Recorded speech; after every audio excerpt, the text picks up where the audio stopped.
നമ്മൾ പശ്ചിമേഷ്യയിലേക്കാണ് പോകുന്നത്. രണ്ടാഴ്ച നീണ്ടു നിൽക്കുന്ന വെടിനിർത്തൽ സംബന്ധിച്ച അനിശ്ചിതത്വം തുടരുന്നതിനിടെ അമേരിക്കയും ഇറാനും തമ്മിലെ നിർണായക ചർച്ച ഇന്ന് പാക് തലസ്ഥാനമായ ഇസ്ലാമാബാദിൽ. വൈസ് പ്രസിഡന്റ് JD വാൻസ് നയിക്കുന്ന US സംഘവും parliament speaker Mohammad Baqir Ghalibaf നയിക്കുന്ന ഇറാൻ സംഘവും ഇസ്ലാമാബാദിലെത്തി. പ്രാഥമിക ചർച്ചകൾ ഇന്നും നാളെയുമായി നടക്കും. ചർച്ച ദിവസങ്ങൾ നീണ്ടേക്കുമെന്നാണ് റിപ്പോർട്ട്. വെടിനിർത്തൽ പ്രഖ്യാപിച്ചിട്ടും ഹോർമുസ് കടലിടുക്കിലൂടെ കപ്പലുകൾക്ക് ഇനിയും അനുമതി ലഭിച്ചിട്ടില്ല.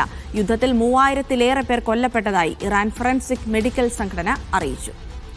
MC നാസർ വിവരങ്ങൾ നൽകും. നാസർ, ഒരു രണ്ടാഴ്ചത്തെ വെടിനിർത്തൽ അത് മേഖലയ്ക്ക് വലിയ സമാധാനം പകരുന്ന നീക്കമായിരുന്നു. പക്ഷെ അതിനപ്പുറത്തേക്ക് കൂടുതൽ മാറ്റങ്ങളൊന്നും മേഖലയിൽ ഉണ്ടാവുന്നില്ല എന്നുള്ളത് കൂടിയാണ്. ലെബനനിലൊക്കെ നടക്കുന്ന ആക്രമണമൊക്കെ പൂർവാധികം ശക്തിയായി നടക്കുന്നത് നമ്മൾ കാണുന്നു. ഇപ്പോൾ ചർച്ചകൾ ഇസ്ലാമാബാദ് കേന്ദ്രീകരിച്ച് നടക്കുമ്പോൾ അതൊരു ദീർഘമായ ചർച്ചകൾ തന്നെയായിരിക്കും. കാരണം ഇരു കൂട്ടരും പങ്കുവച്ച നിർദ്ദേശങ്ങളിൽ ഒരു സമവായത്തിൽ എത്തുക എന്നുള്ളത് ഏറെ കടുപ്പമുള്ള കാര്യങ്ങൾ തന്നെയാണെങ്കിലും ചർച്ചയിൽ ഇപ്പോഴും പ്രതീക്ഷ വയ്ക്കുകയാണ് ലോകം.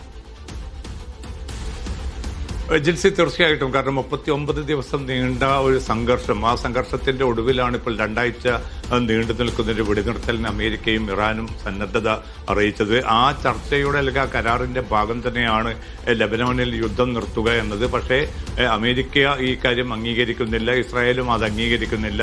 കാരണം ലെബനാൻ പ്രശ്നം മറ്റൊരു പ്രശ്നമാണ്. അത് ഒരിക്കലും ഇറാൻ അമേരിക്ക ഈ യുദ്ധവുമായിട്ട് ഇതിനെ കൂട്ടിച്ചേർക്കേണ്ടതില്ല എന്നൊരു നിലപാടിലാണ് അമേരിക്കയും ഇസ്രായേലും ഉള്ളത്. പക്ഷേ ഇത് തങ്ങൾക്ക് അംഗീകരിക്കാനാവില്ല. ഹിസ്ബുല്ലയെ അല്ലെങ്കിൽ ലെബനാനെ കൈവിട്ടുകൊണ്ട് തങ്ങൾക്ക് മുന്നോട്ട് പോകാനാകില്ല എന്ന് ഇറാനും നയം വ്യക്തമാക്കി. എന്തായാലും മധ്യസ്ഥ രാജ്യങ്ങളുടെ ഇടപെടലിലൂടെ ചർച്ചയിലേക്ക് രണ്ടു കൂട്ടരെയും കൊണ്ടുവരുന്നതിൽ ഏറെക്കുറെ പാകിസ്ഥാൻ ഉൾപ്പെടെയുള്ള മധ്യസ്ഥ രാജ്യങ്ങൾ വിജയിച്ചിട്ടുണ്ട്. ഇന്നിപ്പോൾ രാവിലെ പാകിസ്ഥാൻ സമയം 9 മണിക്കാണ് പ്രാരംഭ ഘട്ടത്തിലുള്ള ചർച്ച ആരംഭിക്കുക. ഇന്നിപ്പോൾ സാങ്കേതിക കാര്യങ്ങളിൽ മാത്രമായിരിക്കും ആ ചർച്ച പ്രധാനമായിട്ടും ഊന്നുന്നത്. കാരണം ഏത് വിഷയങ്ങളിൽ ഏതൊക്കെ സ്വഭാവത്തിൽ ചർച്ച മുന്നോട്ട് പോകണമെന്ന ഒരു ചട്ടക്കൂടിന് ഇന്ന് രൂപം നൽകുക മാത്രമാണ് ചെയ്യുന്നത്.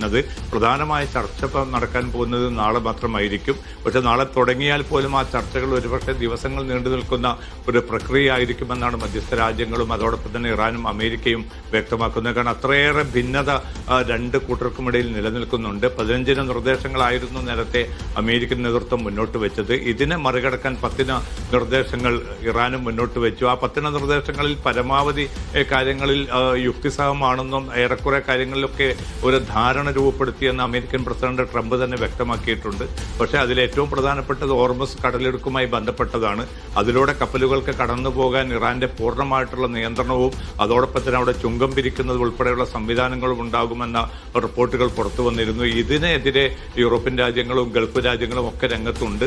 അതുകൊണ്ട് തന്നെ അമേരിക്കയെ സംബന്ധിച്ചിടത്തോളം ഏറ്റവും പ്രധാനപ്പെട്ട ഒരു ഘടകം അത് തന്നെയായിരിക്കും. അതോടൊപ്പം ഈ ലെബനാൻ യുദ്ധം നിർത്തണം എന്നത് വളരെ ശക്തമായിട്ടുള്ളൊരു നിലപാട് ഇറാൻ കൈക്കൊള്ളുന്നുണ്ട്. തൽക്കാലം ഇന്നലെ അമേരിക്കൻ പ്രസിഡന്റ് ട്രംപ് ഇസ്രായേൽ പ്രധാനമന്ത്രി നെതന്യാഹുവുമായിട്ട് സംസാരിച്ചിരുന്നു. അതിന്റെ അടിസ്ഥാനത്തിൽ അടുത്ത ആഴ്ച നേരിട്ടുള്ള ഒരു ചർച്ച ലെബനാനും ഇസ്രായേലും നടത്താൻ തീരുമാനിച്ചിട്ടുണ്ട്. അതിലൂടെ മാത്രം ഈ ഇറാന്റെ പ്രശ്നങ്ങൾ പരിഹരിക്കപ്പെടുമോ എന്ന കാര്യം വ്യക്തമല്ല. അതോടുകൂടി തന്നെ പൂർണ്ണമായ യുദ്ധവിരാമം, സംഭവിച്ച നഷ്ടങ്ങൾക്കുള്ള കൃത്യമായിട്ടുള്ള നഷ്ടപരിഹാരം ഉൾപ്പെടെ ഇറാൻ മുന്നോട്ട് വെച്ച നിർണായകമായിട്ടുള്ള കാര്യങ്ങളുണ്ട്. ആണവ പദ്ധതി, ബാലിസ്റ്റിക് മിസൈൽ പദ്ധതി ഉൾപ്പെടെ അമേരിക്ക